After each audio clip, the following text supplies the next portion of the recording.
Assalamu alaikum yan uwana, barkanmu da warhaka, barkanmu da sake saduwa da ku a daidai wannan lokacin.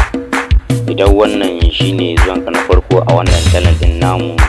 to ka danna mana subscribe sannan kuma ka danna mana